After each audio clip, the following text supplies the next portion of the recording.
Good evening students, कैसे हैं आप लोग। आज हम लोग क्लास 12th में फिजिक्स में एटम्स में आगे बढ़ेंगे।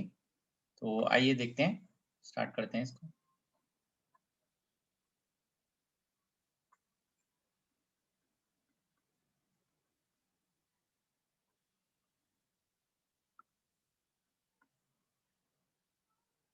लास्ट क्लास में हमने एटम्स में एनर्जी की डेरिवेशन की थी, velocity of electron in nth orbit और रेडियस ऑफ nth ऑर्बिट की डेरिवेशन की थी और उसकी थोड़ी सी एप्लीकेशन देखी थी हमने, और कुछ पोटेंशियल एनर्जी काइनेटिक एनर्जी से रिलेटेड प्रॉब्लम देखी थी। आइए उससे आगे बढ़ते हैं। आज रिडबर्ग कांस्टेंट की इंट्रोडक्शन देखते हैं।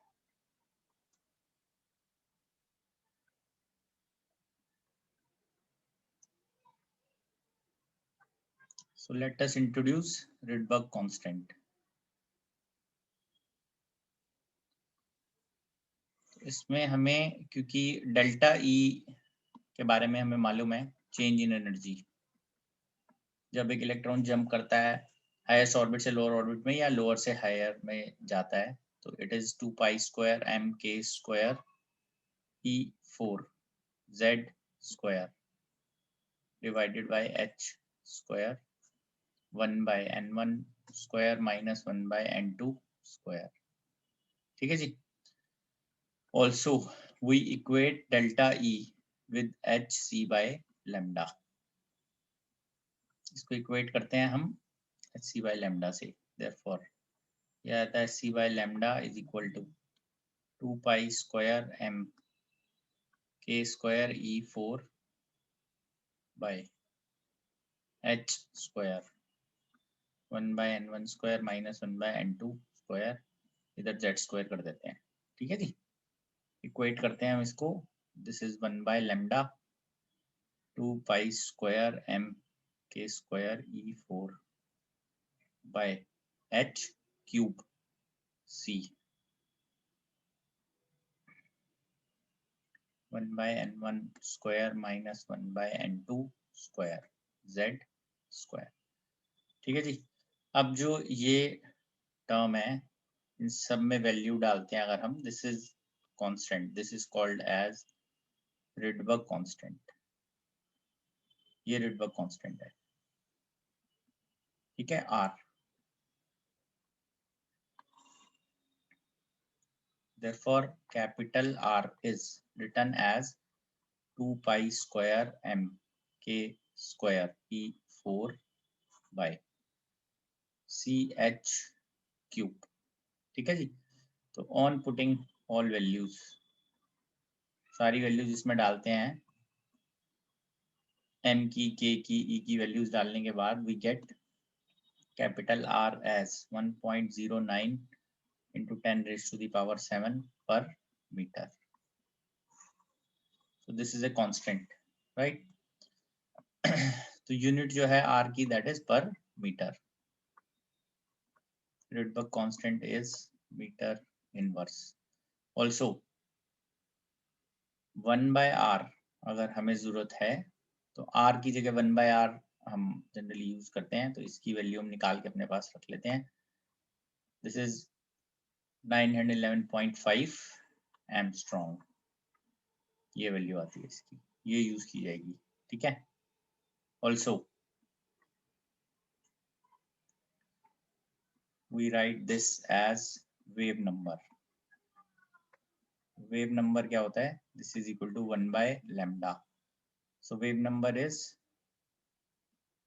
number of waves in 1 centimeter length। ठीक है, ये आ गया number of waves in 1 centimeter length. तो अभी therefore wave number is equal to 1 by lambda equals to r z square 1 by n1 square minus 1 by n2 square। ठीक है जी। तो ये वैल्यू आ जाती है हमारे पास। तो अब इसको रिडबर्ग जो फॉर्मूला है वो ये है, this is Rydberg formula. This is also known as Rydberg formula. ठीक है, अब हम देखते हैं Rydberg energy.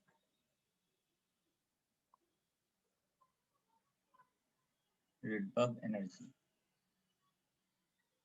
So one Rydberg energy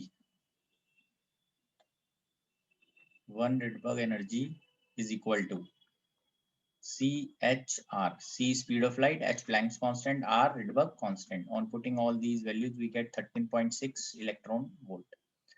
So one Rydberg energy is 13.6 electron volts. Also, it is one Rydberg energy is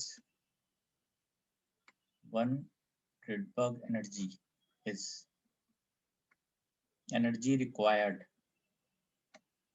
to remove an electron. Energy required to remove an electron from ground state to infinity. To remove an electron from ground state of H atom. From ground state of H atom to infinity. ठीक है जी, ये आ जाता है हमारे पास।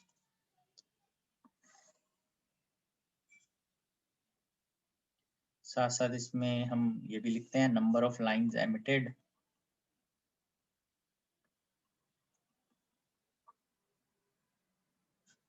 Number of lines emitted when an electron jumps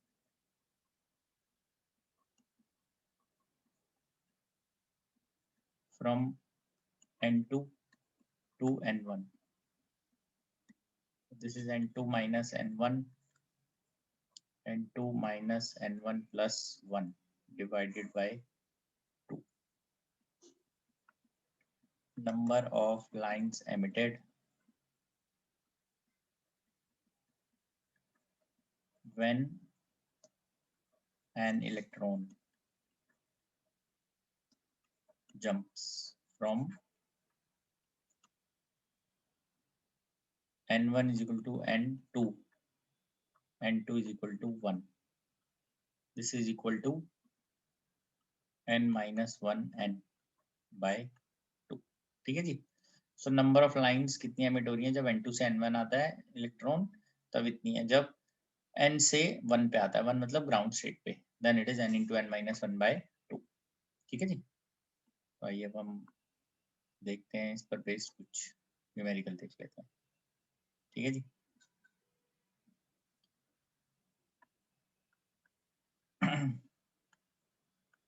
Find number of lines emitted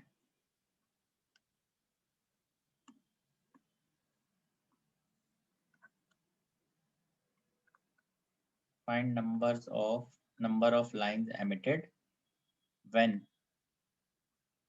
an electron falls from N2 is equal to 5 to N1 is equal to 2. N2 is equal to 5 to N1 is equal to 1. 1 is called ground state. देख लेते हैं इसको एक बार हम। First, number of lines emitted.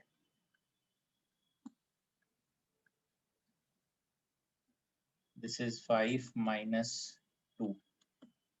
5 minus 2 plus 1 by 2. This is 3 into 4 by 2. This is 6. ठीक है, तो ये कौन कौन सी लाइन होंगी आप देख सकते हैं। 5 2 2, 5 2 3, 5 2 4। ठीक है, इसके बाद 4 2 2, 4 2 3, इसके बाद 3 2 2, टोटल आ गई हमारे पास 6 लाइंस। ठीक है, ऐसे ही सेकंड पार्ट में देखते हैं। number of lines emitted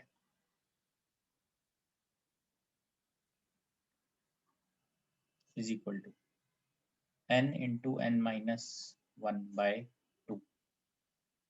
5 into 4 by 2 is equal to 10. ठीक है, इसमें कौन कौन सी लाइन है? 5 से 1 तक आना है, तो this is 5 to 1, 5 to 2, 5 to 3, 5 to 4, 4 to 1, 4 to 2, 4 to 3, 3 to 1, 3 to 2. ठीक है जी, एंड देन 2 to 1. चेक कर लीजिए, 4 इसमें, 3 इसमें, 7, 8, 9, 10. ठीक है, इस तरह से ये आ जाता है हमारे पास.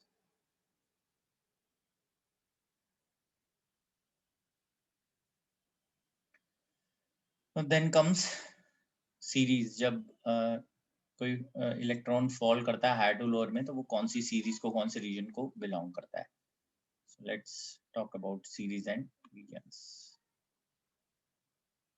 Series, region, N1 and N2.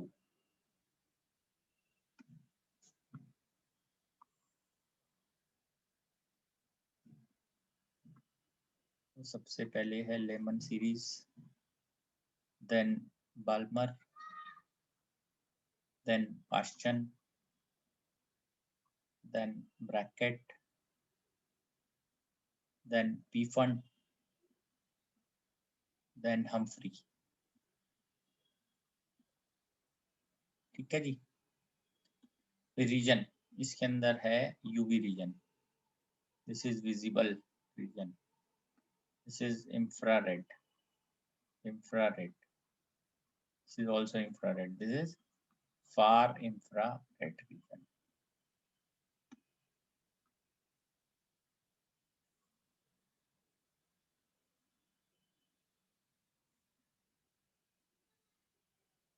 तो अभी इसमें N1 की वैल्यू है 1, ये तो कुछ भी हो सकता है 2, 3, 4. इसमें है 2 N1 की वैल्यू, ये उससे हायर कुछ भी हो सकता है, 3, 4, 5, 6, ये इससे हायर कुछ भी हो सकते हैं.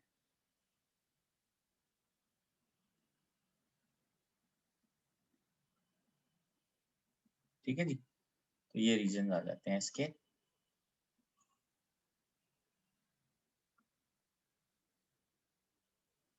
Now to find series limit.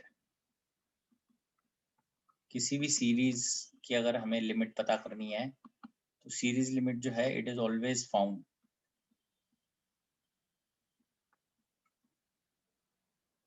From n1 is equal to n2, n2 approaches to infinity. इस तरीके से हम लोग पता करते हैं. Important, excitation energy is always measured from ground state.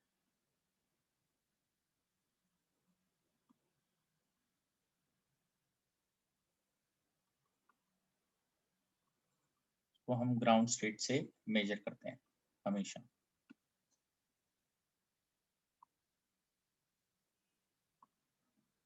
हाँ जी, बताइए.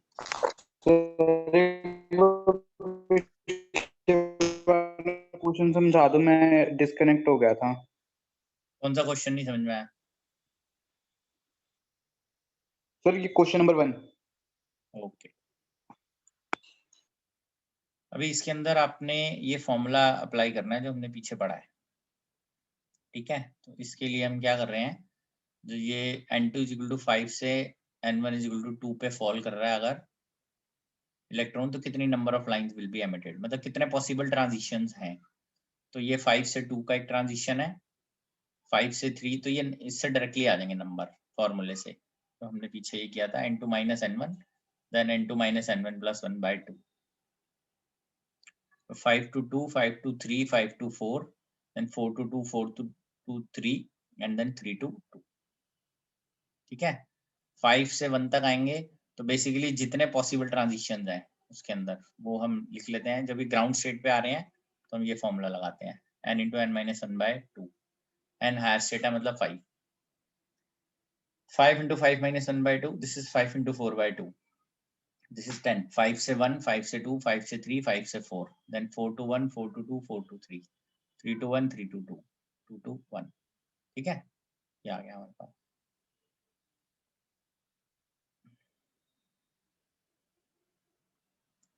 तो एक बार हम ये सीरीज लिमिट भी देख लेते हैं।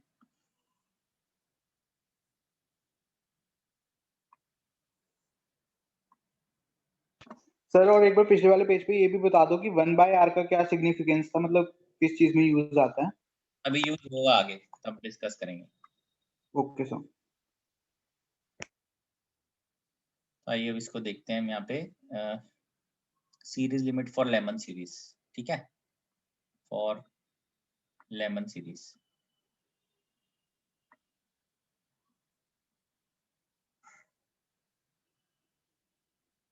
तो लेमन सीरीज में हम for maximum wavelength and minimum energy, ठीक है, maximum wavelength and minimum energy, n1 is equal to 1 and n2 is equal to 2, therefore 1 by lambda is r, h atom के लिए कर रहे हैं हम,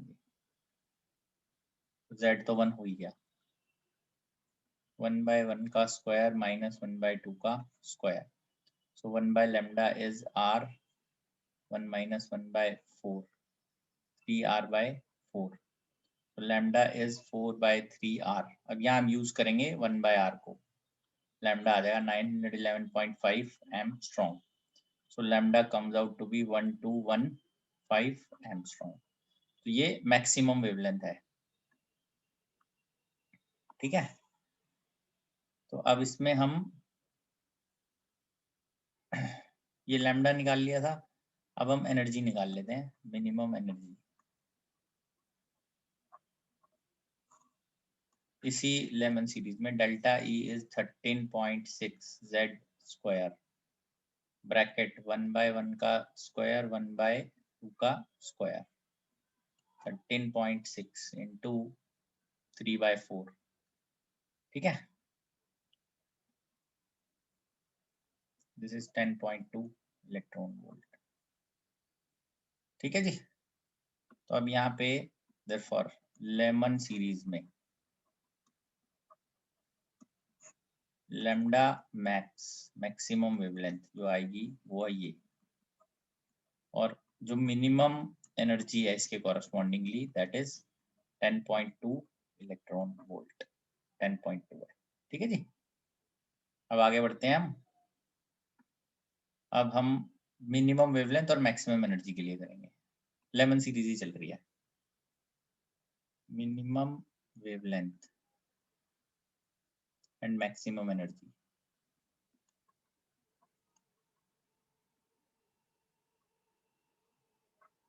minimum wavelength and maximum energy, अब ये देख लेते हैं।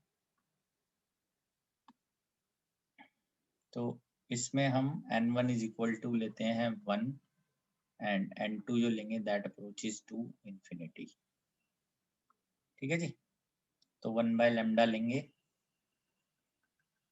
r z स्क्वायर, 1 बाय 1 का स्क्वायर 1 बाय इंफिनिटी का square, 1 by lambda is r, lambda is 1 by r, lambda जो है दैट इज 911.5 एंगस्ट्रॉम, ठीक है जी। ये है मिनिमम वेवलेंथ। इसके बाद हम करेंगे मैक्सिमम एनर्जी, मैक्सिमम एनर्जी के लिए delta E 13.6 Z square 1 by n1 square minus 1 by n2 square, this is 13.6 electron volt, ठीक है जी। तो अभी हमारे पास लेमन सीरीज में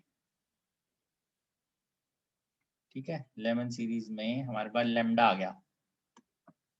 लैम्डा जो है उसकी वैल्यू आ गई, लैम्डा जो है वो 911.5 911.5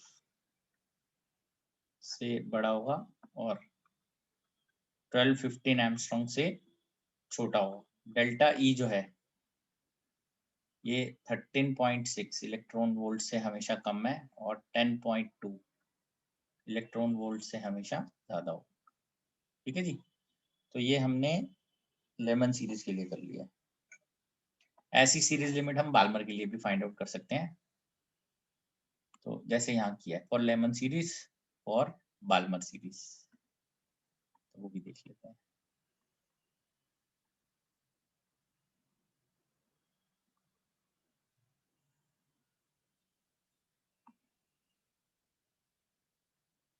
maximum wavelength and minimum energy.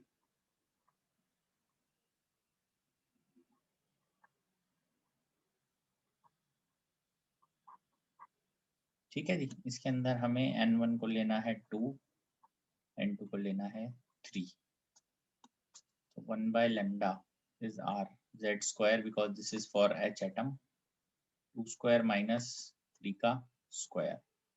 So 1 by lambda is r, 1 by 4 minus 1 by 9. 1 by lambda is r, 9 minus 4 is 5. This is 36. तो lambda की वैल्यू हो जाएगी 36 by 5 r।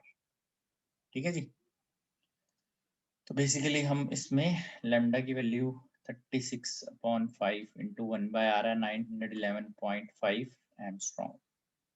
इसको पुट करते हैं, कैलकुलेशन इसको कर लेते हैं एक बार हम। This is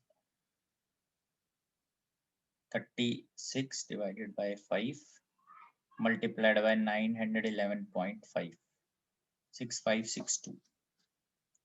so this is 6562 angstrom. ठीक है जी, ये आ गया हमारे पास। अब इसमें हम,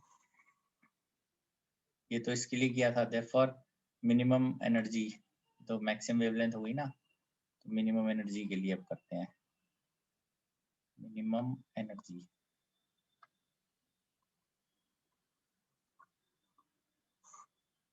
तो delta E is 13.6 z square 1 by 2 square minus 1 by 3 square. This is 13.6, 1 by 4 minus 1 by 9, 13.6, 5 by 4 into 9, इतने इलेक्ट्रॉन वोल्ट है। तो ये देख लीजिए क्या आता है इसमें, 13.6 multiplied by 5 divided by 36. This is 1.89 electron volt. ठीक है, ये मिनिमम एनर्जी के लिए आ गया। तो हम इसी में करेंगे minimum wavelength and maximum energy.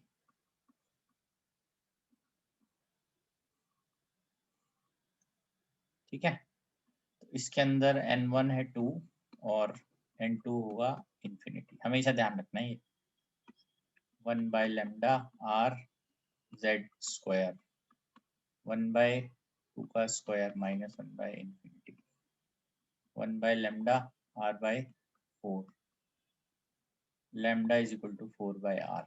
1 by r तो हमें पता ही है, दिस इज 911.5 एमस्ट्रॉन्ग।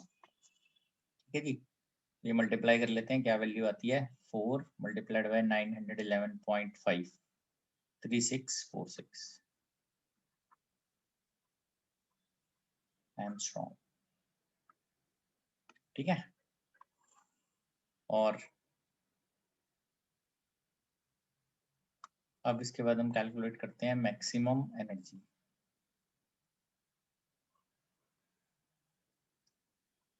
तो delta E 13.6 Z square 1 by 2 का स्क्वायर माइनस 1 by इंफिनिटी का square. This is 13.6 by 4, 3.4 electron volt.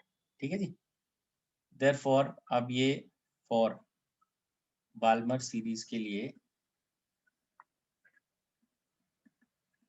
Balmer series में ये वैल्यू जो है लैम्डा, आप चेक कर सकते हैं 6562 है और 3646 है। दिस इज 3646 एंगस्ट्रॉम से लेके 6562 एंगस्ट्रॉम तक है।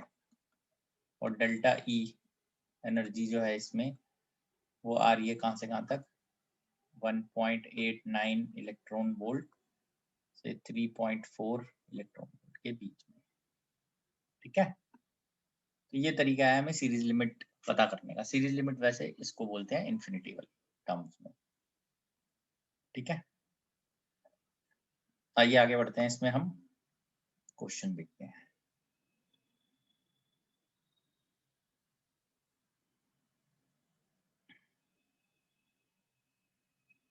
क्वेश्चन नंबर 1 हमने किया था, question number 2, an H atom in a state of binding energy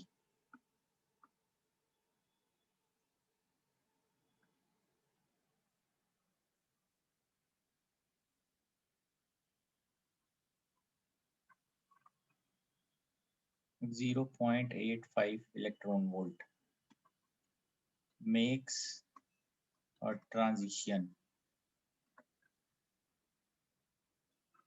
to a state of excitation energy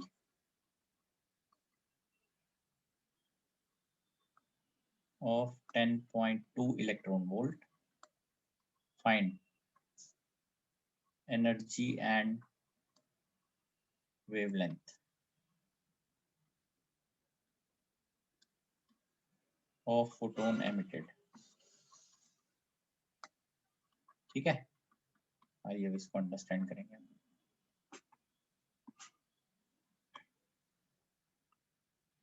ठीक है जी, ये देख लीजिए आप। तो आइए स्टार्ट करते हैं इसको।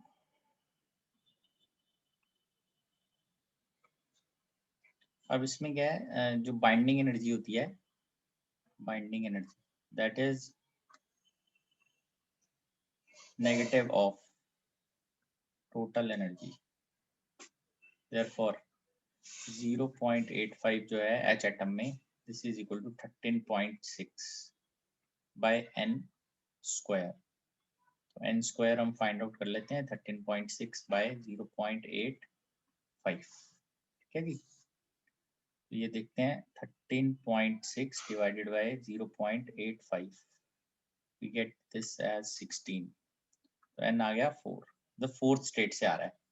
और हमें पता है कि एक्साइटेशन एनर्जी जो होती है 10.2 वो n/2 की होती है, क्योंकि ग्राउंड स्टेट से मेजर की जाती है।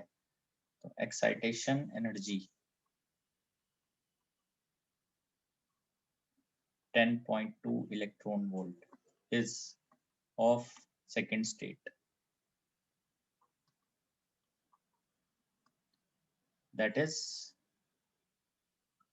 n is equal to 2। तो बेसिकली ट्रांजिशन जो है, therefore transition is from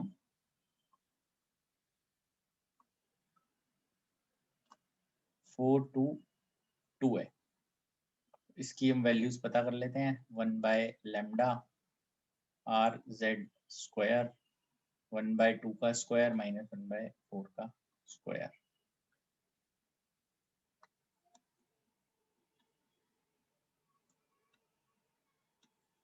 four minus 1 3 by 16, 1 by lambda, lambda is 16 by 3 times r, 16 by 3 into 911.5 Armstrong.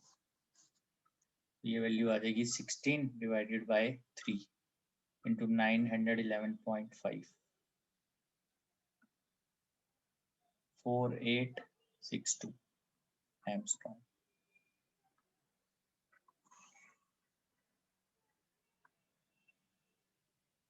Lambda आ गया, therefore delta E is equal to 13.6 Z square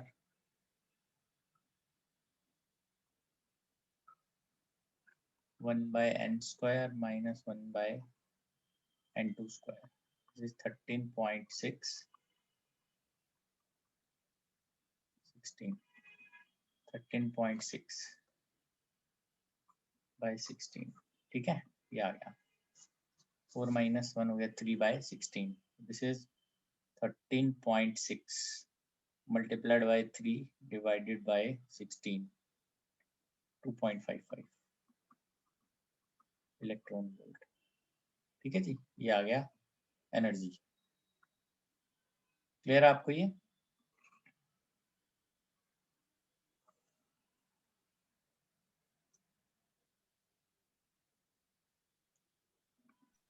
sir ये आपने 0.85 को equal to 13.6 by n square क्यों equate करा? क्योंकि binding energy जो होती है वो नेगेटिव होती है टोटल एनर्जी का. टोटल एनर्जी तो हमें पता ही है ना वो क्या होती है. Yes sir. माइनस में okay sir. 13.6 by n square होती है ना. Yes sir. यस. ओके. ठीक है, नेक्स्ट देखते हैं. The diagram shows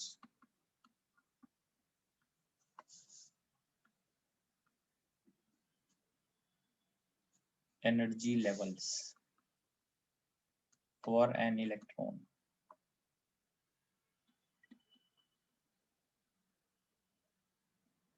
in a certain atom.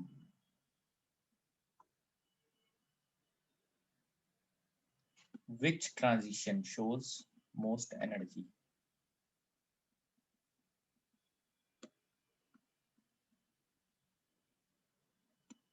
Most energy. ठीक है जी, ट्रांजिशन भी देख लेते हैं हम इसके अंदर. ये ए पार्ट है third, B part fourth, C part first, D part second.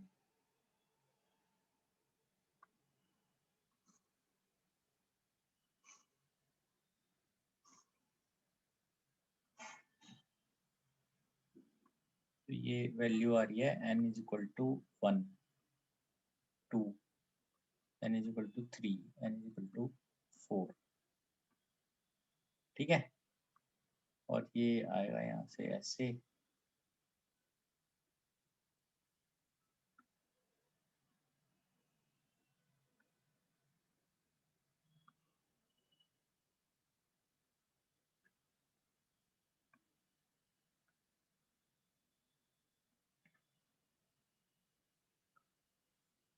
Third है यहाँ पे और फोर्थ है ये.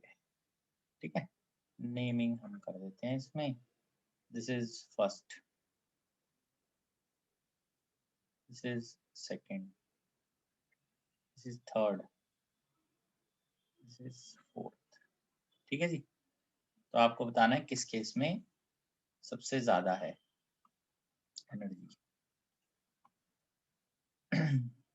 इसमें हम लोग हॉरिजॉन्टल जो लेवल्स बना रहे हैं,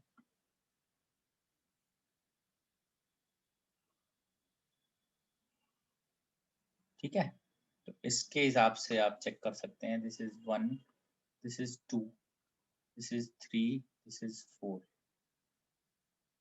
तो इसमें जो वैल्यू है वो चेक करते हैं. ये वैल्यूज जो हैं, this is minus 13.6 electron volt, minus 3.4 electron volt, minus 1.5 electron volt, minus 0.85 electron volt. जिस केस में डिफरेंस सबसे ज्यादा है. Therefore in fourth transition difference of energy is most.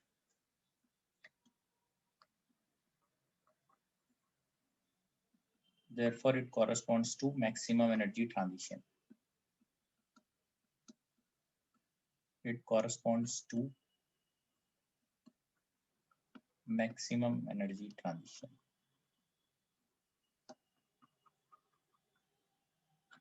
ठीक है जी.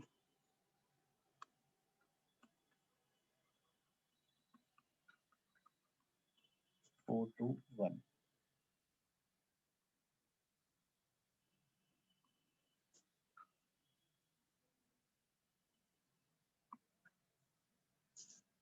सॉरी, हाँ मतलब फर्स्ट में ही है. Sorry in first transition. ठीक है, फर्स्ट में है, first transition difference of energy is most 4 to 1 में, ये मैंने लिखा था वो गलती से मैंने 4 to 1 ट्रांजिशन है वो सबसे बड़ा है, क्योंकि जितना डिफरेंस, जितना ये दूर से नीचे की तरफ आएगा फॉल करेगा उतनी ज्यादा एनर्जी का डिफरेंस होता है। ठीक है जी, चेक कर लीजिए। फिर नेक्स्ट क्वेश्चन पे हम बढ़ते हैं आगे, नेक्स्ट क्वेश्चन देखते हैं।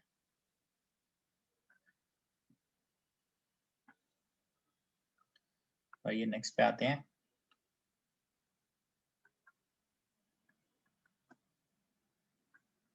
An electron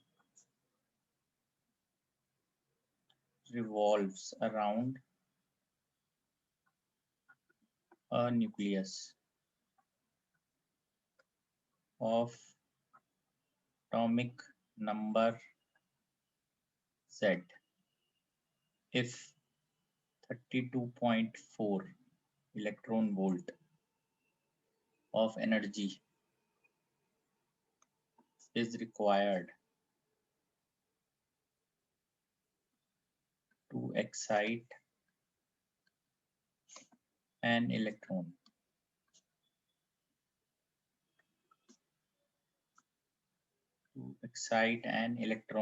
from n is equal to 3 to n is equal to 4, then Z is equal to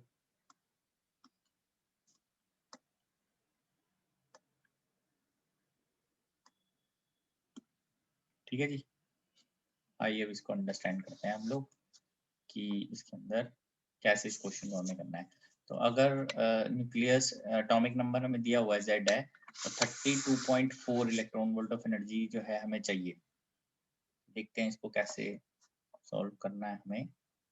so delta E n is equal to 3 to n is equal to 4 है, so delta E is 13.6 Z square 1 by 3 square minus 1 by 4 square.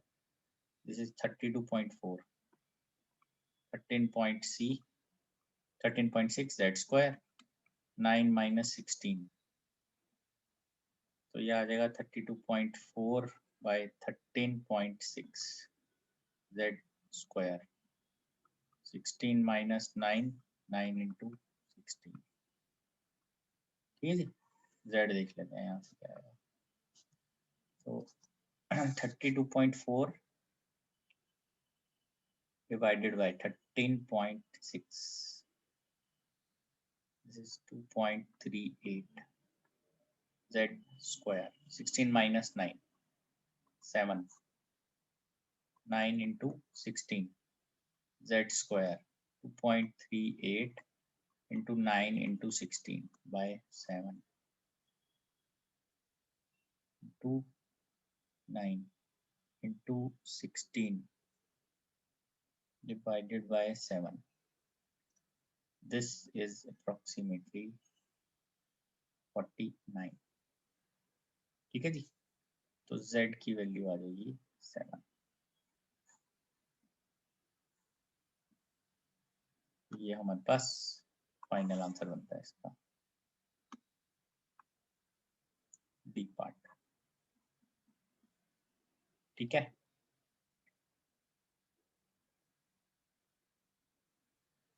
जो transitions हैं उनको भी थोड़ा सा हम understand करना चाहें तो कर सकते हैं। देखिए ट्रांजिशंस को भी एक स्पेशल नाम दिया गया है, तो लेट अस अंडरस्टैंड दोस ट्रांजिशंस।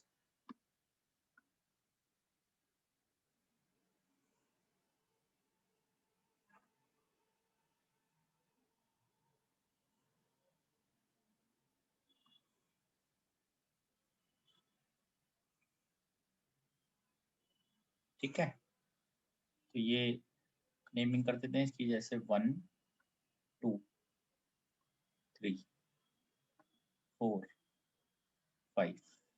ठीक है जी, अब इसके अंदर जो भी ट्रांजिशन 1 तक आएगा, जैसे ये है 2 to 1, ये है 3 to 1, ये है 4 to 1। ठीक है जी, उसका वो के सीरीज हम उसको बोलते हैं। दिस इज कॉल्ड के अल्फा, दिस इज कॉल्ड के बीटा, दिस इज कॉल्ड के gamma.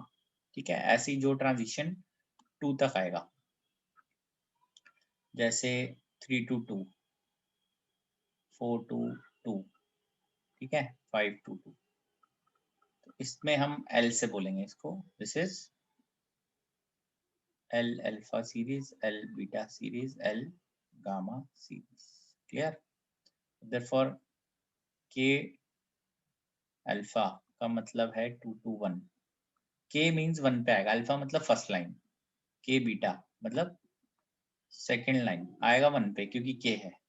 Similarly K gamma 4 to 1, ठीक है। इसी तरीके से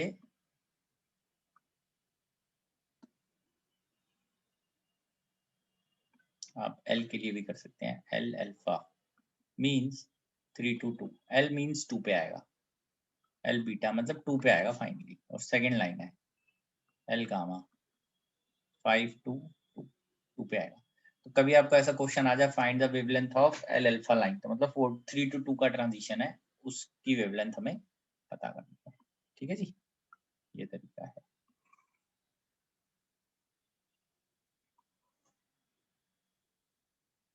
ठीक है, आइए नेक्स्ट पे आते हैं।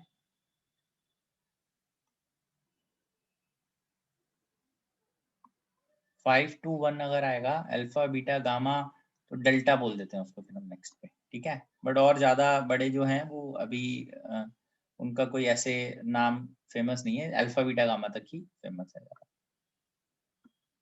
नेक्स्ट हम देखते हैं इसके अंदर fine structure constant.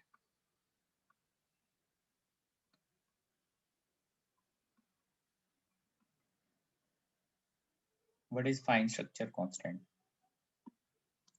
it is defined as ratio of velocity of electron in first Bohr orbit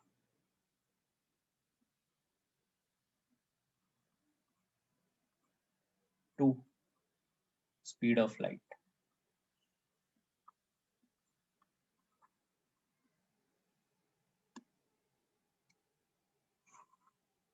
ठीक है, दैट इज v अपॉन में c, इसकी वैल्यू होती है 1/137। This is called alpha. Fine structure constant alpha से रिलेटेड होता है। It's value is 1/137। ठीक है, also velocity of electron in first Bohr orbit is 1/137 times speed of light। ठीक है जी, ये आ गया हमारे पास। क्लियर हो गई बात? तो फाइन सेक्शन कांस्टेंट है अल्फा, अल्फा की वैल्यू है 1/137।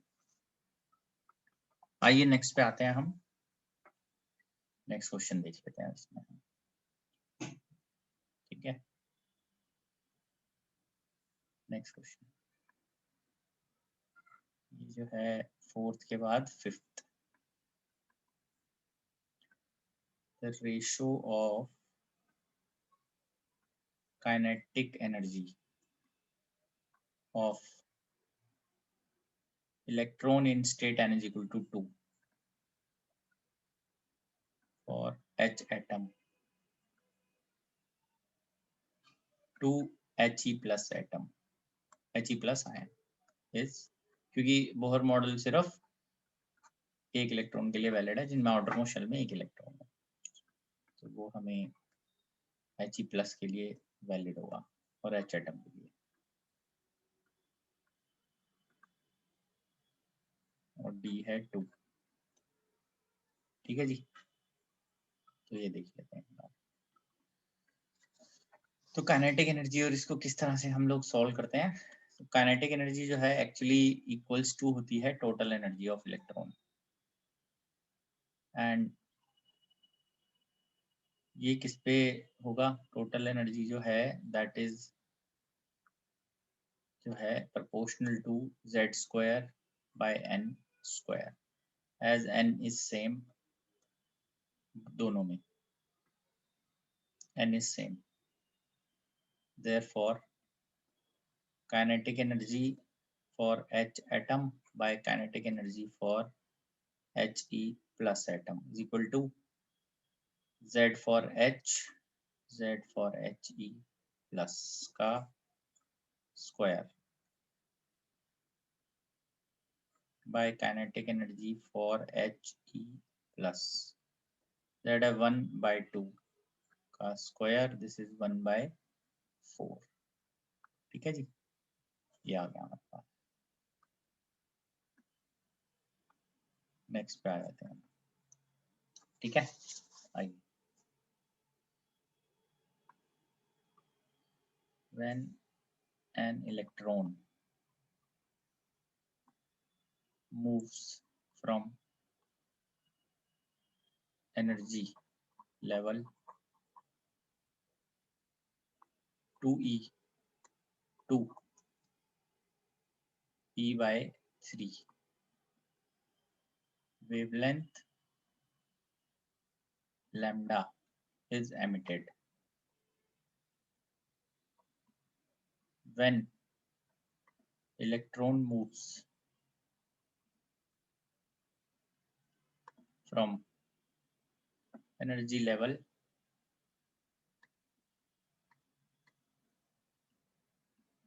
4e by 3 to e, मतलब 4e by 3 से e पे, then wavelength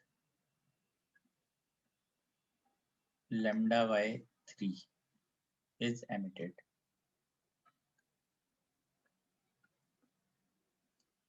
Find wavelength emitted for, find wavelength emitted when electron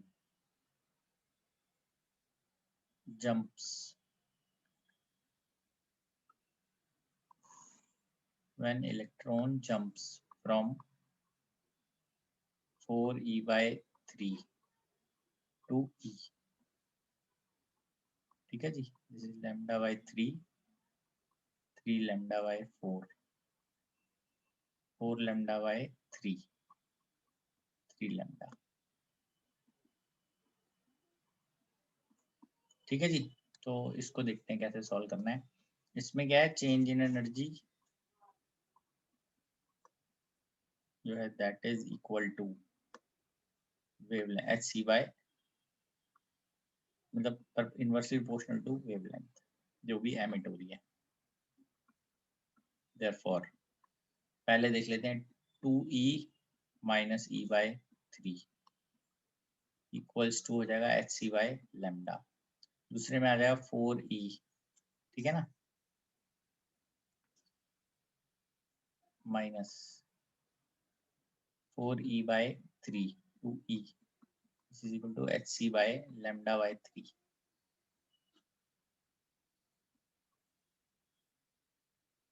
तो ये कितनी वैल्यू आ जाती है इससे, 5e by 3 hc by lambda. ठीक है, अब हमें चाहिए 4e by 3 to e.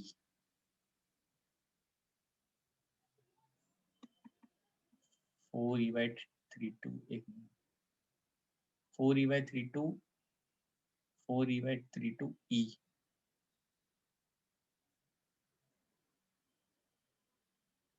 हमें 4e by 3 to e के लिए तो गिवन है lambda by 3. हमें इसके अंदर चाहिए होगी 2e से e by 3 हमें पता है, हमें 4e by 3 से,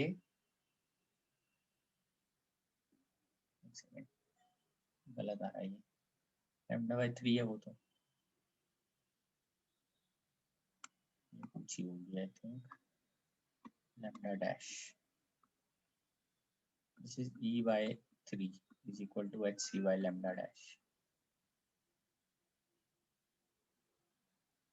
ये लैम तो कुछ और आ जाएगा नहीं।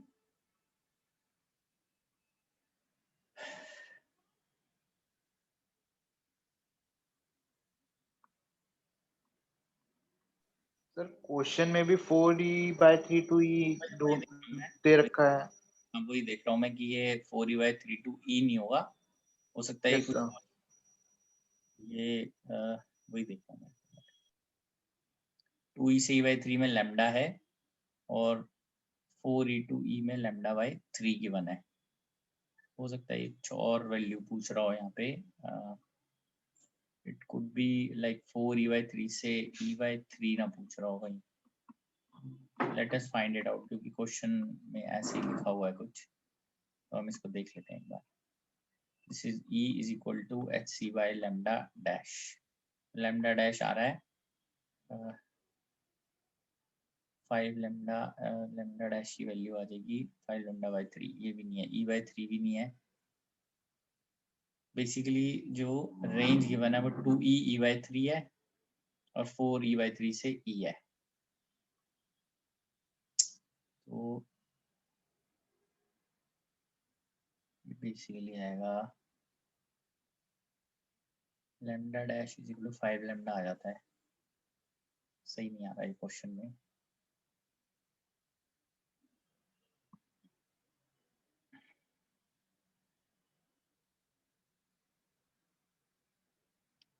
टू ई से e/3 गिवन था, तो ये आ जाता है हमारे पास।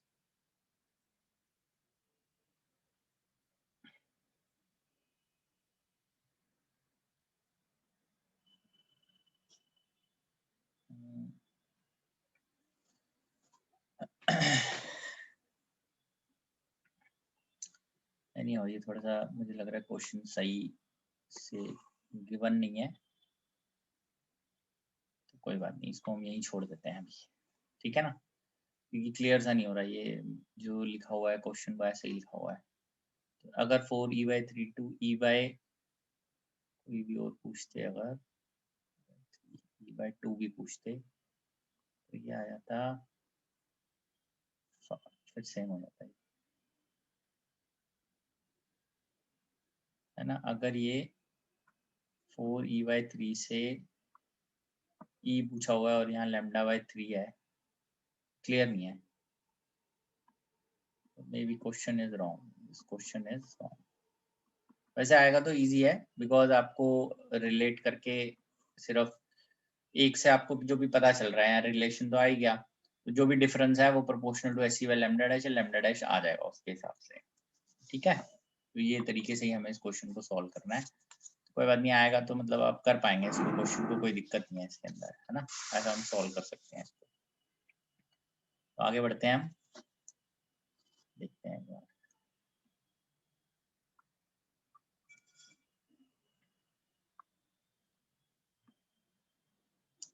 Relation between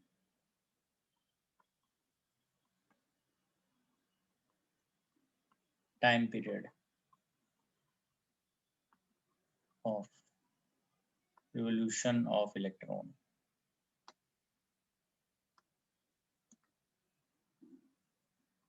and nth orbit.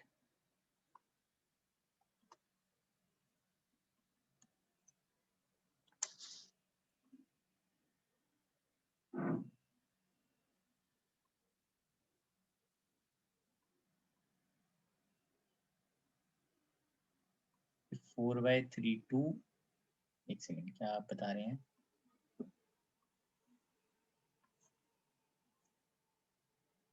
4/3 से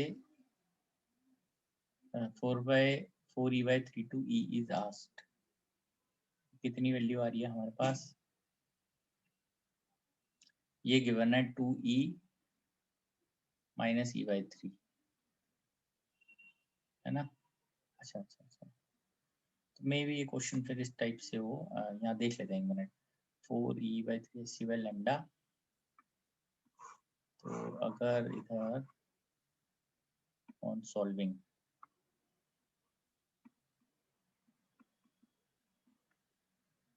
2e से e/3, 5e/3 यार, इसको डिवाइड कर दो तो ये आ जाएगा 5 lambda dash by lambda dash की वैल्यू 5 lambda आती है, which is not given. ठीक है ना, तो सही नहीं है ये क्वेश्चन, इसलिए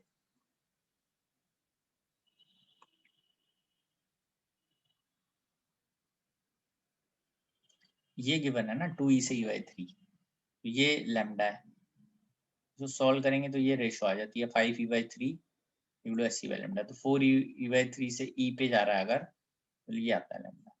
क्वेश्चन गलत हो सकता है इसमें.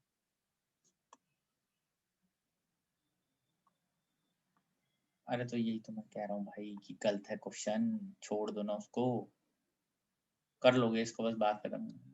अब यहाँ से मैं नोट कर रहा हूँ, गलत लिखा होगा ना, कोई बात नहीं, मिस प्रिंट हो गया होगा कोई, इजी है क्वेश्चन, मतलब कोई दिक्कत थोड़ी है, हमने लिख दिया क्वेश्चन रॉन्ग है, बात खत्म.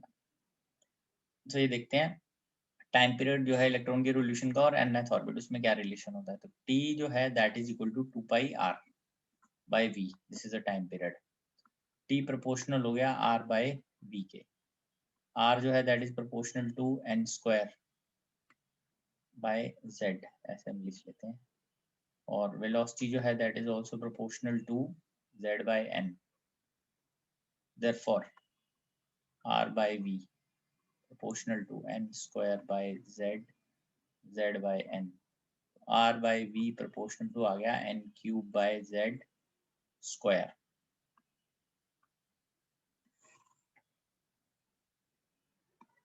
तो ये वैल्यू आ जाएगी, टाइम पीरियड जो है that is proportional to n cube by z square. ठीक है, तो अगर z सेम होता है वो हटा देंगे फिर हम. ठीक है ना, वैसे z मतलब एक ही उसके अंदर z पे बता रहा हूँ मैं कि z का स्क्वायर भी आता है नीचे, z के बारे में नहीं पूछा गया तो कुछ नहीं, फिर n क्यूब के प्रोपोर्शनल हो जाएगा. ठीक है ना, तो ये चलता है. तो आइए अब इस पे नेक्स्ट क्वेश्चन हम देख लेते हैं. नेक्स्ट क्वेश्चन है, स्टार मार्क करते हैं, more than one will be correct. इसके अंदर 7th क्वेश्चन हम देखते हैं.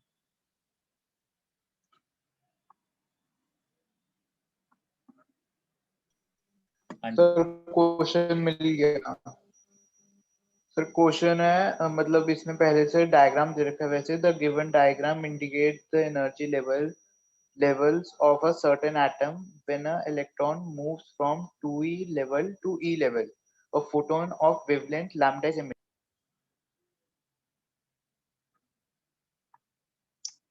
कोई नहीं, आगे बढ़ते हैं हम इसमें, कोई बात नहीं, आप बोले अपने पास रख लीजिए क्वेश्चन, अभी हम आगे बढ़ते हैं, अगले क्वेश्चन को देखेंगे. मैंने कह तो दिया वो क्वेश्चन इजी है, आप कर सकते हैं उसको.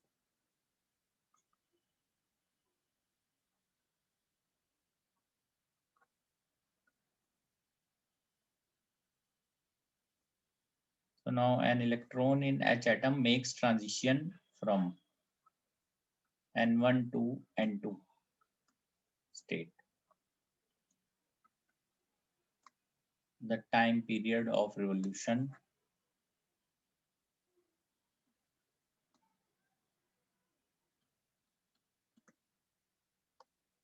of electron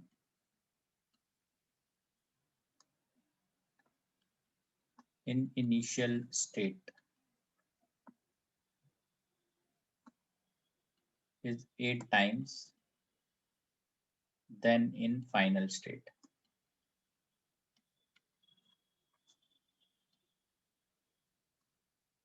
Then, ठीक है, क्या इसमें से इनमें से सही है. So n1 is equal to 4, n2 is equal to 2, n1 is equal to 8, n2 is equal to 2, n1 is equal to 8, n2 is equal to 1, n1 is equal to 6, n2 is equal to 3. ठीक है जी, तो आइए इसको solve करते हैं हम लोग.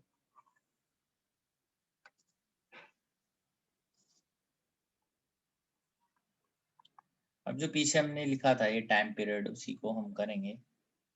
As z is equal to 1, therefore t1 proportional to n1 cube, t2 proportional to n2 cube, t1 equals to 8 times t2. So this is T1 by T2 is equal to 8. It implies N1 by N2 का cube is equal to 8. So N1 by N2 is equal to 2. N1 is equal to 2 times N2. कौन कौन इसमें satisfy कर रहा है? A part N1 4, N2 2 and D part B satisfy कर रहा है that N1 is equal to 6 and N2 is equal to 3. Both are right answers. ठीक है जी. तो ये तरीका था इसमें, क्योंकि H एटम दिया ही हुआ था हमें, हाइड्रोजन एटम, तो हमने Z को इसलिए 1 ले लिया, तो उससे हमने इसको सॉल्व किया. ठीक है, तो बस आज के लिए हम लोग इतना ही करेंगे. नेक्स्ट क्लास में मैं और इससे आगे बढ़ूंगा और नेक्स्ट क्लास में चैप्टर मोस्ट लाइकली फिनिश हो जाएगा. ठीक है जी. Okay, take care, thank you.